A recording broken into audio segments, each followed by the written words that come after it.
So Anne, I'm going to try to show you how to do this, and just keep in mind that I'm making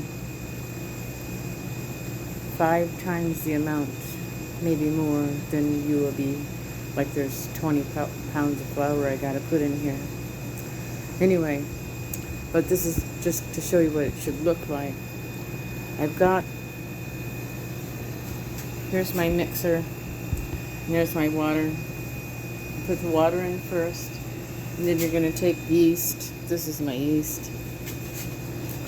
And you're going to put pinches. See if I can. There we go. Don't fall. Okay. Pinches of yeast. And like, when I say pinches, I'm talking about generous.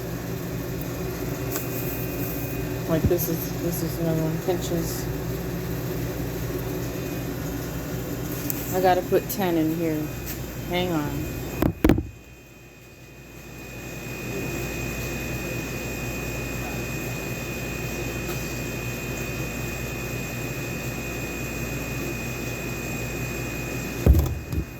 Okay, I got my 10, and that's what it looks like.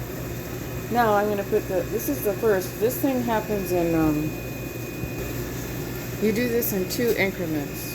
First you put water and yeast, and the first batch of flour in. So I'm going to measure that out and come back.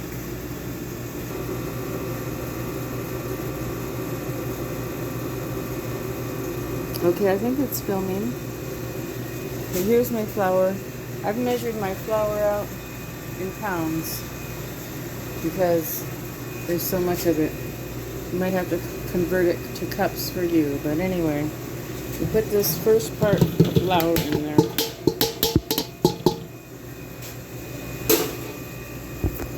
You turn it on low.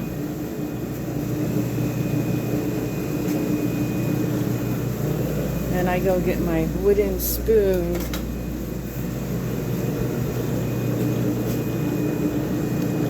Let it mix up a little bit, and I take the spoon and I just get the stuff off the sides and the yeast off the sides so it gets into the water. You don't have to mix it very long because you're really going to do it with a spoon too. So like, just make sure all that flour and yeast is down in there and off it gets stuck on everything.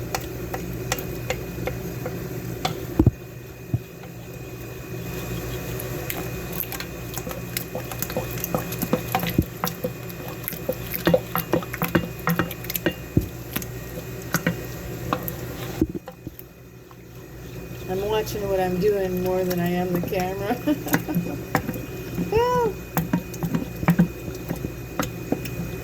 Scrape it right off that bottom because it'll stick there. Okay, this is the first part. This is the first part. And you're just going to let the water, yeast, and the first batch of flour, all the water, part of the yeast, and part of the first batch of flour, they're going to sit there for about 4 minutes. Okay, I got my other flour measured out, the last half of it, or 3/4 of it, and I'm going to pour it right into that stuff we just made.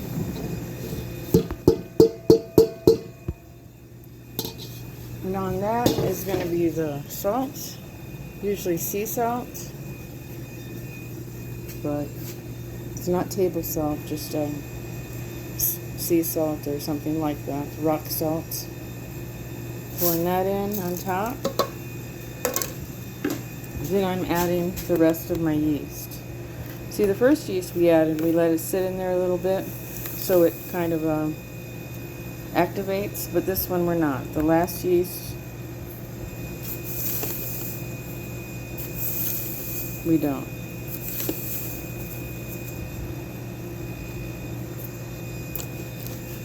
Okay, I'm going to take my spoon And I'm going to kind of stir the salt and yeast around in the flour. So so when it mixes up, blends in well, and doesn't get on the sides. Okay, just like that. I'm going to turn this on. I have to do mine on slow because it's so much it will fly out. But you're going to do this for 4 minutes. And you're supposed to do it, like I'm going to start mine like this. You're supposed to put it on medium.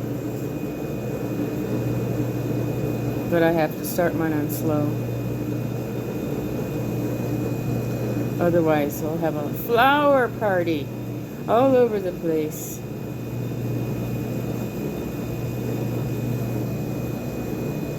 Okay, now I'm going to turn it up. There we go. That's on medium. And that goes for 4 minutes. And then I'll show you what to do after 4 minutes. While that's happening, we got to grease up our bowl. And what I got here is just vegetable oil. No, it's vegetable oil mixed with virgin olive oil. But if you have just virgin olive oil, that would be better. But this is a restaurant. We're being cheap here. So you just throw this all over in there. It's going to be really sticky dough, so you gotta take the whole pan, get it all up the sides. I use quite a bit of salad oil, more than other people do, because I like it to come out of there.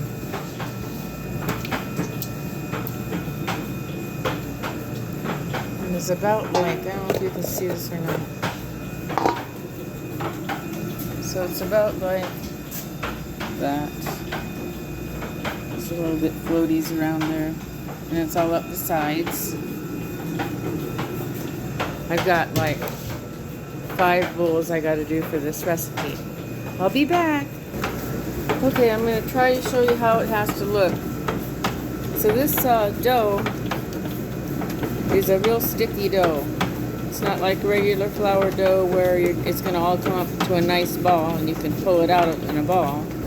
It's got to be kind of like a nice ball. So I'm going to show you. I'm going to keep adding flour. So it's got to be kind of a ball, but it's got to be sticky and still some in the bottom.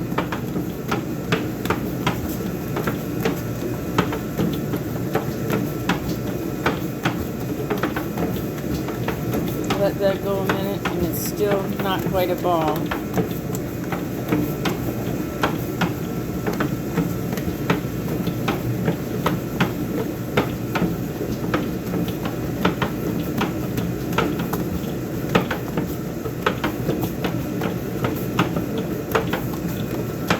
It's getting it there, see?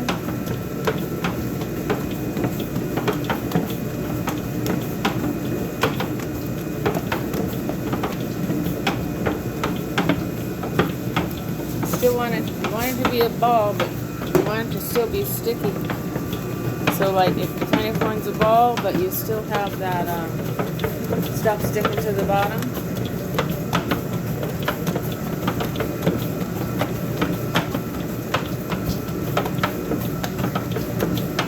Alright, just like that.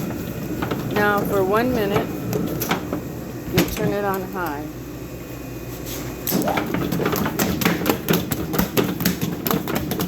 Make sure all that stuff off the bottom gets up in there.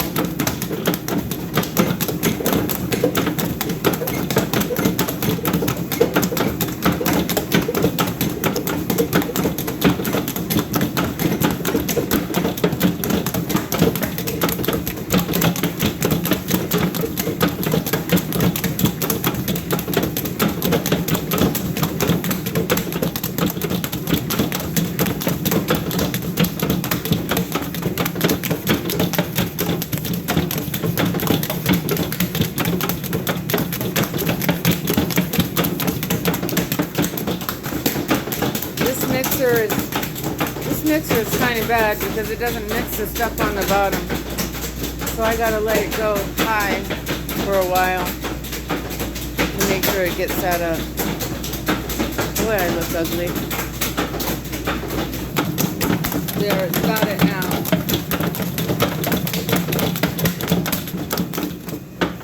I'm gonna let that go down now. And you see how it formed a ball there, but it's a very sticky thing. And you need a little pastry spatula to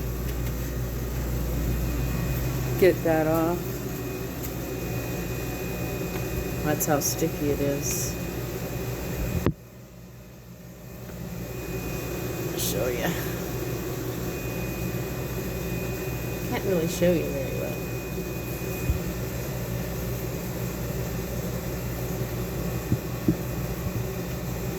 That's how it looks.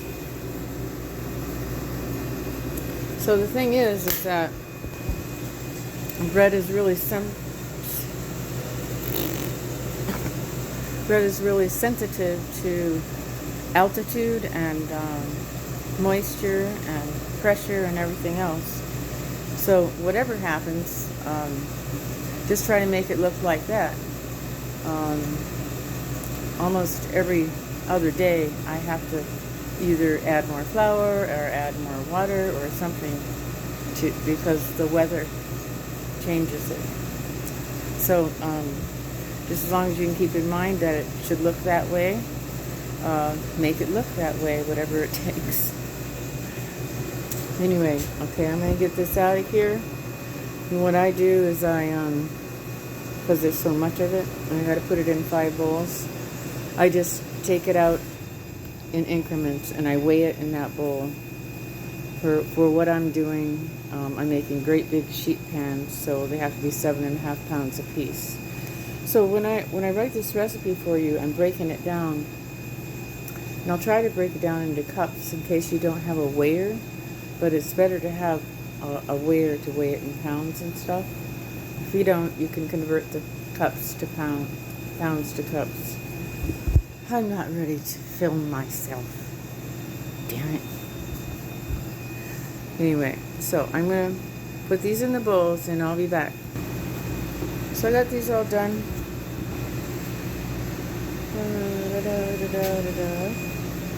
And I put them in the proofer because I'm a busy person. And that proofer is usually on about 95. Okay, I'm going to put these on the proofer now. So like and they don't have to be in a proofer. Just as long as you got them on a warm counter or somewhere. And what you're going to do is let them rise. And after 45 minutes, you stir them. And I'll show you how to do that. Because you can't really stir them with a spoon. I just use my hands. And anyway, the way they rise depends on the temperature in your home. And if it's like winter or something, and I don't know what it's like in the mountains, this might all be different in the mountains, so that's why I'm going to show you once it gets to the right level when to stir it, because it's not always 45 minutes. It just depends on how it looks. And so you're going to have to play around with this a couple, 3 times before you get it for your area, how it works there. And if it doesn't rise enough and stuff, you might want to add more yeast the next time you do it, or whatever, or less, or I don't know. I know that altitude makes a lot of difference in bread, so you're going to have to play with it. But that's why I wanted to do this, so that you could see what it should look like, and you can adjust according to that. I'll be back in 45 minutes. By the way, the recipe that I'm making tonight does 5 of those great big pans right there. A whole hotel sheet pan. So these are like These are half sheet pans, smaller ones that are equal a whole. And so the recipe I'm giving you should be for one of these half sheet pans. If you don't have one of those, then I think you could easily just use a 13 by 9 pan. You'll just have thicker bread. I'm not sure. You'll have to play with that too. So what I did was break down the giant recipe to one focaccia. Actually, no, that's 2 sheet pans. One focaccia is 1 sheet pan, big one. So the recipe I'm giving you, you'll get that giant one, so you'll have to break it down into 2 pans.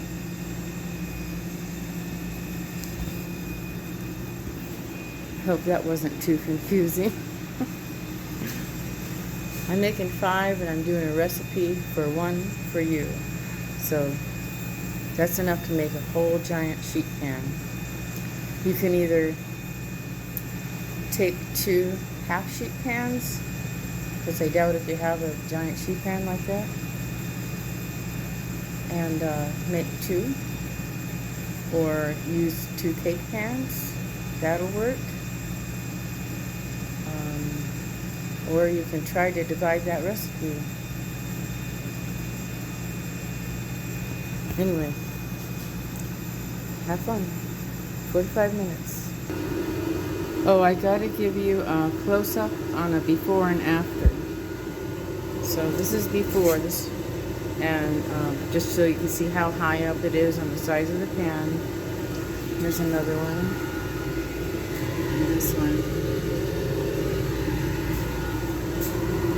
Because I want you to see.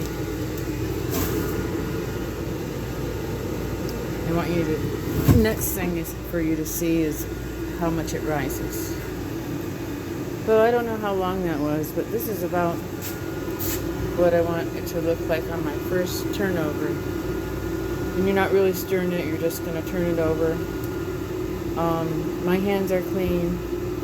You could put a glove on and soak your glove in oil, or just soak your hand in oil and do this. Just stretch it, put it in the middle, and do that all the way around. See if I can get this right. I'm just stretching it and pushing it down into the middle, the outside to the inside. Get out all the bubbles, sorry. Not very good at this.